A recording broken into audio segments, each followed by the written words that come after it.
Okay, great. Our next speaker, Brett Buttliere, on the value of Wikipedia for understanding the history and philosophy of science, demonstrating the role of conflict in science. Go ahead. Yes. Hello. Nice to meet everybody. I can't really see you, so I don't know, put your hand. Okay, maybe I can make it better. Okay. Basically, what I want to talk about today is Wikipedia and the potential of Wikipedia.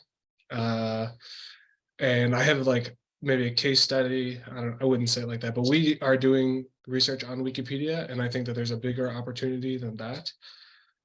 My name is Brett. I work at the University of Warsaw, and yeah, you can look me up or email me. Okay.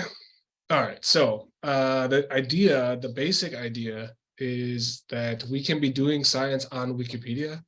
And that means studying it as a platform. For instance, what are people looking at, or how are things changing? For instance, a new topic is created and then there's like 1,000 edits on it over a couple of years. How does that topic develop? You can select topics, things like that. And on the other hand, doing research on Wikipedia. That means like making our papers available on Wikipedia, making our data available on Wikipedia, engaging with Wikipedia with our knowledge, and etc. And I think this is important, especially as people and scientists call for open science. So if you are a fan of open science, I think it makes a lot of sense. Wikipedia is where, oh my gosh, okay. Wikipedia is where people look for information, like the vast majority of people. It's one of the most used websites in the world. And so far, this has happened without the engagement of scientists in an explicit way. And it has generated a lot of knowledge, I would say, and it has generated a lot of trust in itself among the public. And I think that offers a big opportunity, especially, and they want to help academia. They're trying to do it. They have a system of journals, they have talk pages, they have Wikidata, like all sorts of stuff, edit-a-thons, et cetera, et cetera. Yeah, and they have this trust with the public, and I think that has major benefits. Instead of trying to create a new one and get everyone to know it, it's like you can kind of build on that, and they want it to happen, as I said. So yeah, users have a profile, imagine it being ORCID, and then all of their edits are tracked, and there's a feed of stories, and et cetera, et cetera. Just for example, wiki journals. So they have a wiki journal system. It's pretty small right now, but you can pretty much start a journal there for free and post papers, and it has a review function, et cetera, et cetera. And wiki textbooks. So once, for instance, you're a scientist and you are editing or contributing your knowledge, then imagine, groups of scientists doing that. You can imagine creating textbooks, and which they have this function already. And we're talking about billions of dollars a year, so I think there's a huge opportunity there, as I said. Anyways, we're working on this. I'm working on this. I'm just starting like the last 3-4 months, like organizing this, and we're doing some work. If you're doing anything with Wikipedia so far and a professional organization, I would be very happy to hear about it or talk with you. Yeah, but the idea is that we are organizing professional organizations to push for this. For instance, start a wiki journal and finding how we can support them. So if you want to do something like that, email me, and my email is there. Anyways, back to kind of the history and philosophy of science. The idea, basically what we are doing, this was work I've been doing over the last years, but basically we are studying cognitive conflict in science, how things happen. Of course, everyone talks about Kuhn, but we're trying to do it at the scale of Wikipedia. And so what we've done is basically pulled every scientist. I can skip all of this, I think, but you guys probably know it. But basically, we've pulled every scientist that has a Wikipedia profile, and we have about 100,000 scientists. that have biographies on Wikipedia, and then we textually analyze those biographies to see what's in them. That's the basic idea. And you can imagine you can do that for lots of different topics. But the topic that I'm working on and have been working on, for instance, in my dissertation work, was the role of cognitive conflict in science. It's basically, I think you guys know it if everybody knows Kuhn, but the idea is that most of the time science has some sort of goal or thing it's trying to improve, some problem to be solved. You know, we teach students about the gap in the literature, et cetera, et cetera. And you can see this in different philosophies. For instance, Popper's critical rationalism, critical criticism, the pointing out the problem with each other, et cetera, et cetera. Kuhn's paradigms of revolution. The new idea starts as anomalous or different, something unexpected, to the point that it's file drawered. And then, you know, there's this conflict stage where people debate and et cetera, et cetera. That's cognitive conflict. That's what I'm saying. I was trained as a psychologist, and yeah. Now we started with like experimental stuff about cognitive conflict, and now we're kind of, you know, getting bigger and bigger data. Fundamentally, if there's no uncertainty or disagreement, then there's really no need to talk about it. Like we're talking right now because I have something I want to hopefully tell you about, some cool new idea, and all of us are here for the same, hoping to hear cool new ideas. And it's boring if it's nothing new or nothing exciting, et cetera, et cetera. And so we're trying to find this, okay, I don't know. Is this normal? If it's normal, then you guys I can skip it. But if you look at the top most talked about science articles, this is from my dissertation. If you look at the most discussed science articles, they're always controversial and about big threatening topics. So for instance, the most discussed article from 2015 was whether there's like a perfect new antibiotic without these problems, or whether autism causes vaccines cause autism. These sorts of topics are really hotly debated, and that's because, one, they matter to us, and there's disagreement about them. There's uncertainty about them. So there's reason to talk about it. Number 5 was whether science is reproducible. You know, these are obvious, important topics. And I think doing science like that involves engaging with this conflict. That's something that I always talk about pretty much. This is Leon Fessinger. He's a very cool guy. In my opinion, he has this dissonance theory, which is pretty much all about conflict. But he says in one paper, he talks about informal social communication, and he talks about, this is, you know, pre-Kuhn, I might say. I'm pretty sure it's pre-Kuhn. It's post-Popper, but pre-Kuhn. And he says basically that groups of people, he's a social psychologist, groups of people will talk about things that bother them and that they disagree. So this first hypothesis is about increasing monotonically with perceived discrepancy in opinion. So it's not just discrepancy of opinion, but, you know, like they recognize that they have different opinions. And that happens with this anomalous phase, right? So there is, you know, that's, anyways, it doesn't matter that much. But then there is this increase monotonically with the degree of relevance of item X. So for instance, you think about science funding, for instance, what are the things that get the most funding? It's like medicine, war, but these are things that are highly important for the group. And so it makes sense from a psychological perspective that they are funded by the group, right? Because it's like, if the group, yeah, anyways. Okay, so yeah. I'm just going to skip this. Okay, here we are. So basically we have, what we did was basically Wikipedia, because they have this open first function, like all of their data is open. You can look up how many times per day a page is viewed back many years, and you can find they have like huge category structures and all of these things that I think you and we want as scientists to study it. They make it available through a series of R packages or Python packages and things like that. They have an API basically that can be plugged into. And in R, there's a pages and category function, and that pages and category function allows you to search a category. So if you look at, for instance, scientists by country, or artists by country, or politicians by country, or politicians in general, you'll end up you'll be able to find the subcategories and the pages that are associated with that category, because pages are categorized, basically they're assigned tags in Wikipedia. So what we did was basically scientists by country, and then we went like American scientists, and then from there, like, because it returns a list of subcategories that you then rerun this thing, and then you treat that subcategory as a category, and you just basically loop over this long list that you make of subcategories and profiles and things like that. And you can already think, for instance, about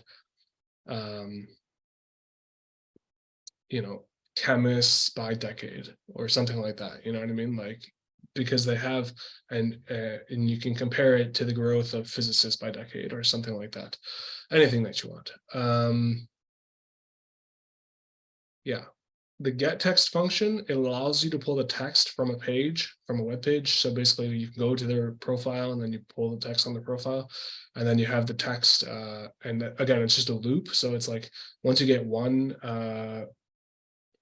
so you get a list of pages, and then you get one page at a time, like every 2 seconds, you ask the computer, like, go get this page, go get this page, go get this page. And it's pretty straightforward, I think.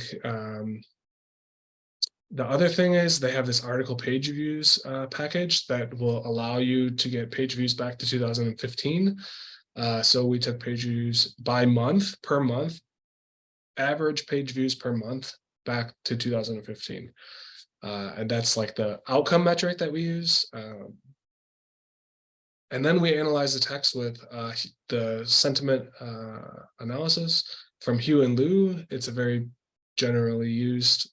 It's okay, we will look at it later, but that's available in the tidytext package in R.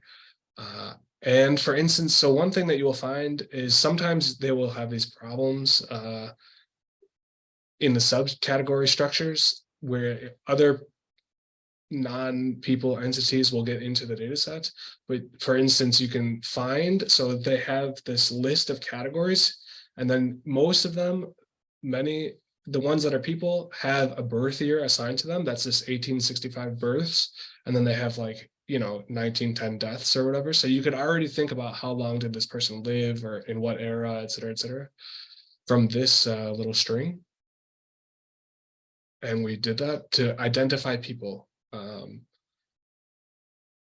Okay, now from my perspective, I'm working on cognitive conflict, and this is just like the method that I'm telling you about. But you can see, for instance, on average, Elon Musk profile was viewed 1.35 million times per month since 2015.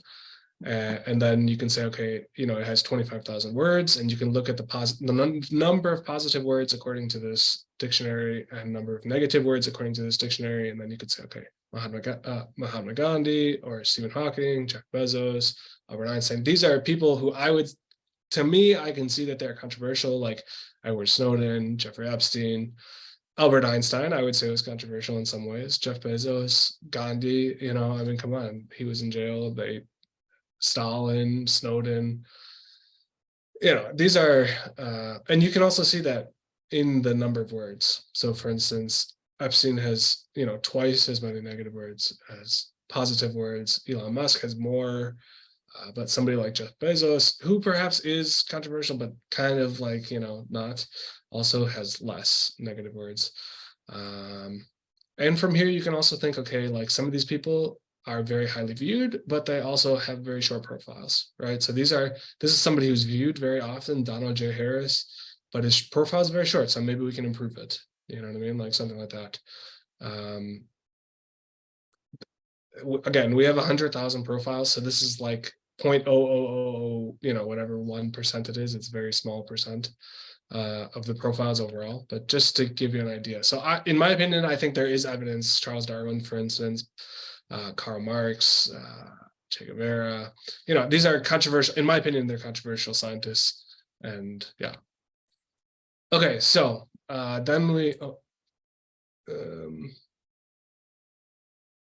should I look at this? I don't know. Okay, anyways. Views, length, and negativity. So on the y-axis, we have the number of views. These are standardized. And then we have the profile length on the x-axis. So that's the number of words. And you can see that they're correlated at 0.65. And then we have the negativity, which we take as some indicator. This is negative sentiment. We will show that, I think, here. So what is no, sorry. Ooh, my mouse is not clicking the things correctly. Okay, so this is negative. Oh my God. It's like delayed. Okay. Okay. So this is like negative sentiment. But the point I want to make here is basically that you can have a long profile, but it's long profiles that are also have at least some negativity. There's also some positivity in there, but yeah, you can think here is the average profile. So 0 is the average, and then these are, again, 1 is 1 standard deviation. So these are very high, and this is highly dense in this area, of course, especially in like this first area right here. But even in there, you can see like there's some relation. Okay, anyways. This is negative sentiment, according to this Hugh and Liu analyzer, and how often the word occurs. So you can see issues. Cancer is probably I don't know. I'm a very general thinker, in my opinion, but I think cancer, stress leads to cancer, or it's, stress leads to smoking, smoking leads to cancer, or drinking. But of course, it's, cancer is a big problem in general for people. But you see lacking. Fiction is obviously an error, but I'm showing you this because I don't want to cover, this is a problem. Problems, issue, critical, unknown, complex, errors, loss, crisis. You can see that these are the top 50,000, and they're most of the words. I think there's something like, I don't know. I was going to say 80,000, but it's not correct. In a different sample of text that we did the same general analysis on, it was 80,000, but this is clearly more. But you can see that we went from 20,000 uses down to like 4,000 uses, and it's Zipf's law, whatever. So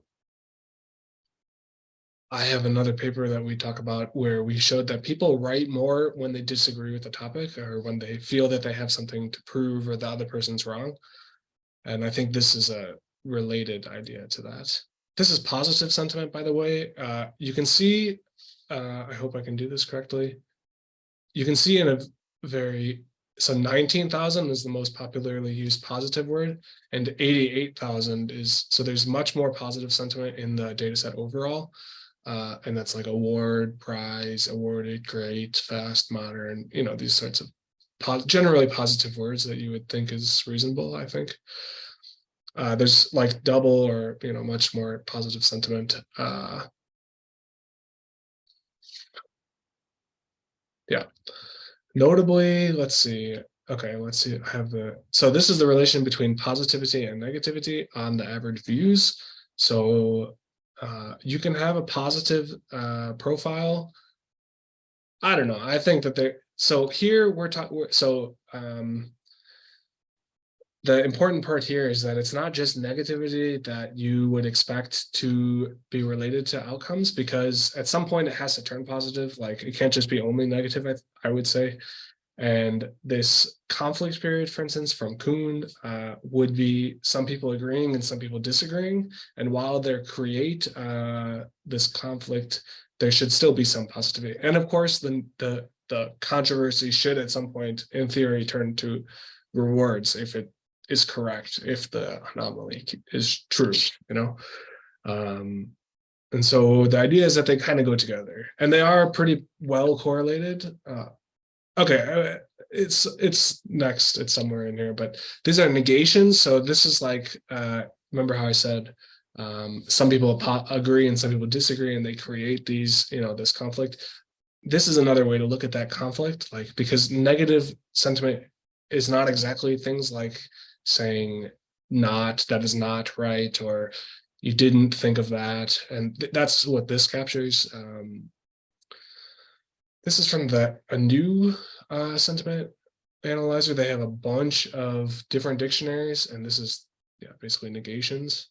And not is obviously the most popular because it's so applicable, but it also indicates, for instance, like some lack. It almost in every case, it indicates some thing that's against the expectation, for instance. Shouldn't have happened, can't happen, didn't happen, wasn't supposed to happen, won't happen, you know, these sorts of ideas. These are the correlations. This is what I was looking for. Interesting things in here. Yes, I mean, definitely. The number, so words, the length of the profile and the views of the profile are obviously quite well correlated. And that should probably be taken as some sort of baseline of like, you know, the effect of how often it is viewed is also related to how much is written about it at some level. I just took that as one. I think it's kind of a baseline. So we also created the percentage metrics. So one thing you're going to find because of that strong correlation with length is that just longer profiles have more negative words. It's just, you know, reasonable. And so if you take out that effect of length, the correlations obviously decrease, but they're still there. And they're there at approximately the same size, right? There's a little bit, you know, positive is a little bit better related. I think that's because you have this effect of like people who never, you know, like some people just crash and burn and there's no like, some people are just wrong, you know what I mean? So it's that I think is the difference between positive and negative.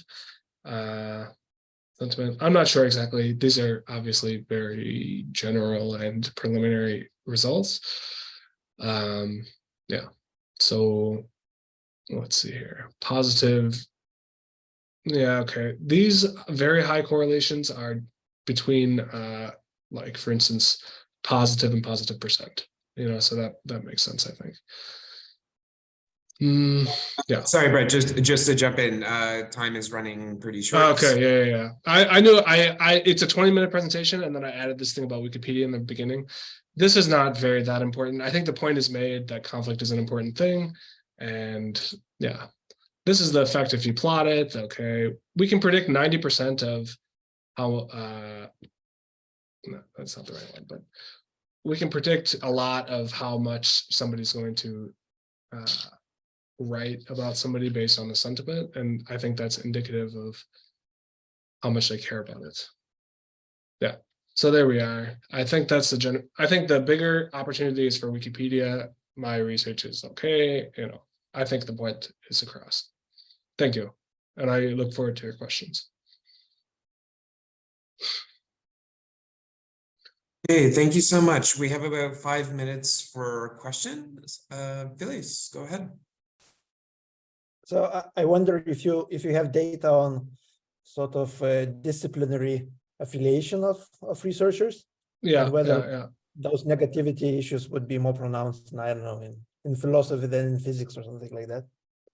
We haven't done that analysis, but we do have, for instance, you could, once you go from like American scientists, let's say, you go to like American sociologists, American physicists, and then you just count the number of times each one of those labels happens.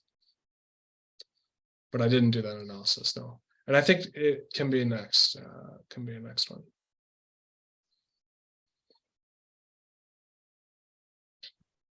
Okay, great.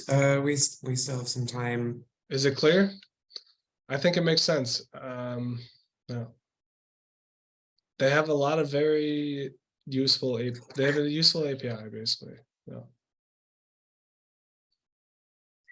Hey, thanks. I think I'm going to use my chair powers to just kind of jump on in. I was wondering if you could say a little bit about like kind of context and negativity and positive words and stuff like that. And I was wondering, especially when you're thinking about things like political figures, right? Like there's going to be some terms that maybe are more insulting in different contexts, you know. So I was wondering if you could say a little bit about how that was kind of considered. I mean, right now we're just doing a very like kind of an overview. One thing I would like to do is I would like to take it to authors or to politicians, for instance, and then say, okay, like more controversial politicians become more viewed over time in the long, like history. I think I mean, at least in the US, well, couldn't say it about the last election, but Trump was quite controversial and Obama was quite controversial. Yeah. And I think, I don't know, I'm not sure about that, but I think I would like to do some sort of analysis of that. And then I think you could look at, for instance, cross-disciplinary effects of different sentiment. One thing that I know, and some other work that we're doing, is trying to maybe create a text analyzer for science. But for instance, you can think of standard error or the mean of a data or things like that as being negatively coded, but they weren't that, at least in this Wikipedia bibliographies, which I think can make sense. They weren't that popularly used to make it into the top, top set. So, well, Okay. thanks. I I don't know if it's good or bad that there's no questions, but I think questions should be, my work is about conflict, so it would be better if there were questions, but it's okay. No. Well, unfortunately, too, we have such time cramps on these things. But Yeah. Stefan, go ahead. I started late. Right. So, okay, I'll just ask really very naive questions then, since you're inviting them. Yeah, please. I guess I'm having a hard time understanding what sorts of inferences to draw from these sentiment analyses. And you could just maybe give me some more. So you focused very much on people, right? There's these right scientists. now we're focused on people. And are you taking these scientists as representative of a certain view? And are you taking into account that maybe they're sort of controversial as people, not just because of their scientific work, but because of their, politically outspoken positions? Yes, I think they have to be ready to, for instance, like, okay, like take the case of Einstein, right? Like they kicked him out of, they didn't kick him out, but they kind of like were like, okay, we don't want you here, and he went and he just continued doing his work. You know what I mean? And I think perhaps some of the later, he moved towards politics and more towards ethics and more towards, these sorts of things. And I think a willingness to take on those big questions is a part perhaps of becoming somebody like this, But I agree. It's not necessarily the best. I think it's much more difficult to cleanly identify scientific concepts. If you want to study, like, if you have a list of concepts that you want to study, like 30 or 40, you could do a very nice job, like per day, how they changed or something like that. But once you get to like thousands, like 100,000, it's like, yeah, it gets very difficult because there's lots and lots of pages on Wikipedia that it can be improved, but in terms of what we can take from this, yes, I would say like a big part of it is about like the personality of the scientist being willing to, stand up and like, because, okay, so for instance, what's the difference between somebody who gets the anomalous result and just file drawers it and somebody who gets the anomalous result and like pokes it and pokes it and pokes it and, like says, hey, field, this is like a serious thing, and I think that, and you have to be ready to deal with this controversy. And I think that, has implications. Yeah. Right. It's just interesting to me that, and it's a general question that we all have to deal with. What's my unit of analysis going to be? And what therefore is my proxy, Yes. So it seems to me, and I just wasn't even clear on this at first, is a unit of analysis the scientist?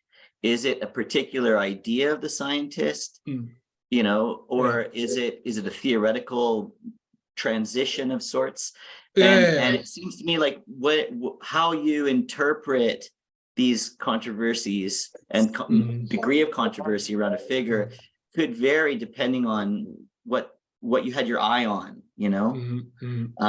So yeah, I guess that's my naive sort of question. I could imagine there being different answers, right?